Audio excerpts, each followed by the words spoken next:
Welcome to the Small Business Minute. Today's topic is the 2 biggest mistakes that cause businesses to fail.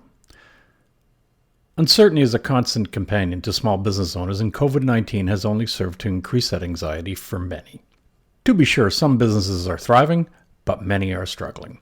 But regardless of the pandemic, businesses fail at an alarming rate at the best of times.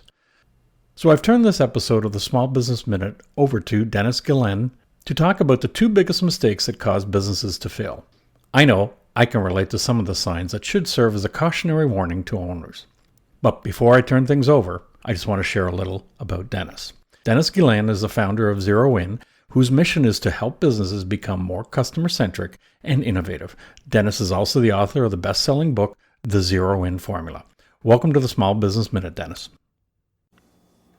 Thanks, Greg, for having me on the show today. I want to start off by first asking the audience just to take a minute and think of a few companies that pop into your head that were once seen as leaders in their industry, but for one reason or another, eventually came crashing back down to earth. Maybe they have since been surpassed and they're no longer a household name. Perhaps they filed for bankruptcy.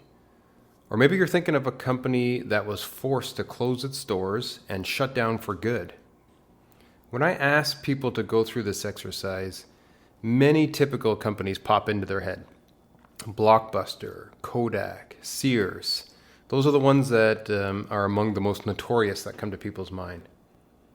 But the truth is, most businesses are not set up for long-term success. Any company that's currently a leader in their industry could potentially be a footnote in history 5 to 10 years from now. In fact, the stats are staggering. 25% of all new businesses do not make it past the first 2 years. 50% don't make it past the 5-year mark, and only a quarter of businesses end up being sustainable past 15 years. That is insane. But the obvious question here is, why? So to answer that question, I believe we need to look at some trends that so many companies, large and small, tend to fall victim to. Whether they got off on the wrong foot from the beginning, or whether these trends slowly creep into the business over time, they are both common to so many businesses and ultimately cause their demise.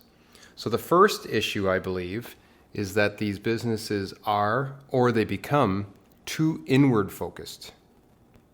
The second issue, I believe, is that they are, or they become, too set in their ways. And I want to look at both of these issues in detail on the show today. So let's examine each of these.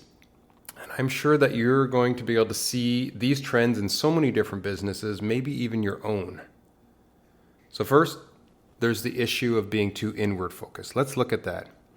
By this, I mean that these are companies that have a tendency to spend the majority of their time thinking, talking, analyzing, and strategizing about their products, their services, their financials. Now, don't get me wrong. These are all important things to consider and manage within a company. However, a major focus, probably the biggest, should be outward, I would argue.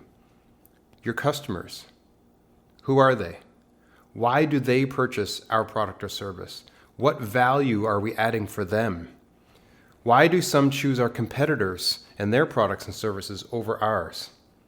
Being a customer-centric company, top to bottom, from your purpose to your sales, to your marketing, to your operations, helps protect you from fixating inward too much and then losing touch with why you're in business for the first place. So that's inward focused versus outward focused. I believe you need to be a customer-centric company first and foremost to set yourself up for long-term success. So second, there was the issue of a business being too set in their ways. And by this, I mean that a business can become too rigid over time. This happens when a company has found processes, methodologies, or business models that they believe very strongly in, and probably for very good reason. However, unless you've been living under a rock for the last 20 years, you understand that things change, and sometimes really fast. And if you find that you or your team members are starting to say, this is the way we do things around here, right? If you hear that phrase in your hallway amongst your team members, your business might be at risk of falling into this trap. You might be becoming too rigid. But a more subtle way that this can happen is that your business becomes too complacent. So in this case, the phrase you may hear amongst your team members is, if it isn't broken, why fix it?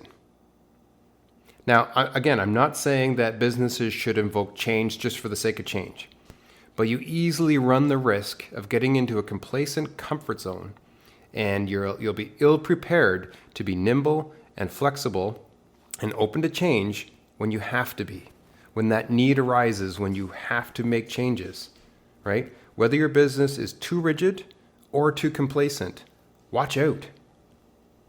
So the antidote to that issue of being too rigid, too complacent, is to foster a culture of innovation within your business, right? Companies need to be intentional about always finding new and better ways to deliver value to their customers. And they can do this by implementing principles and practices so that their employees are encouraged to come up with new ideas in a structured environment, right? And then pilot them and see how they resonate. When disruptors come along, being competitors, economic downturns, changes in consumer habits and pandemics and so on, businesses need to have a culture of innovation in place so that they can be flexible and pivot quickly as needed. So how do you protect your business from becoming the next statistic and falling prey to these two mistakes? Be intentional about turning your company into one that is customer centric and innovative, and set yourself up for long-term success. Thank you, Dennis. If COVID-19 has taught us anything, it's that the companies need to stay flexible and open to change. I'm Greg Weatherden, and this has been your Small Business Minute.